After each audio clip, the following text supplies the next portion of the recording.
Great to see you, and you're doing a fabulous job. I thought I'd give you a little time to lay out the priorities of the administration as it relates to surface reauthorization.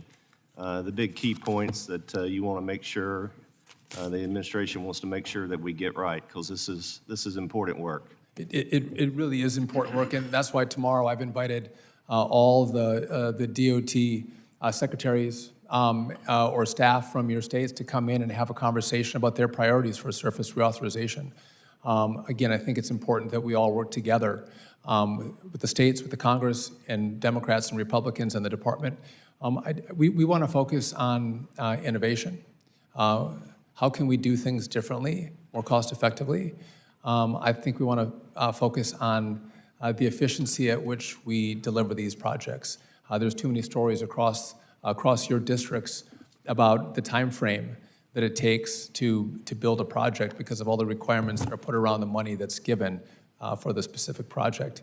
And so I think those two things I think are critical as we look on better deliverables. And as we have a shortfall in the trust fund, could we spend that money better and have it stretch further? Yeah, absolutely. I think you're right on target. You know, the proliferation of new, more narrow grant programs under IJA has created a complex and inefficient landscape for states and local governments seeking federal funding. Given the success of established program frameworks such as the National Highway Performance Program, the Surface Transportation Block Grant Program, and the Highway Safety Improvement Program, would you agree consolidating some IJA programs into broader, more flexible formula programs could streamline the funding process and therefore reduce administrative burden and ultimately allow states more effectively address their unique transportation challenges? It could. I definitely think it could. And one last thing here. You're probably familiar with the Port Infrastructure Development Program. PIDP, as it's referred to, has historically faced issues due to the onerous process of getting grant contracts in place. During the previous administration, the grant awardees reported the Maritime Administration continually moved the goalposts, requesting excessive information previously not mentioned and at times seemed completely irrelevant. How many times have we heard that? This ultimately increases administrative costs for applicants and impacts the effectiveness of the program.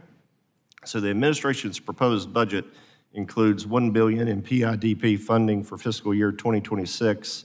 What is the department doing to improve the process for getting the money out the door so proposed projects can be built more quickly? Well, again, we are working quickly to get as much money out the door as possible. As whether some people don't like the president, others of us love him, he likes to build. And that was the first thing he told me. He wants to build big, beautiful projects. He loves ports, he loves roads, he loves bridges, he loves the airspace. And so it's really helpful to have a president who is going to join us in this effort in radically improving our infrastructure.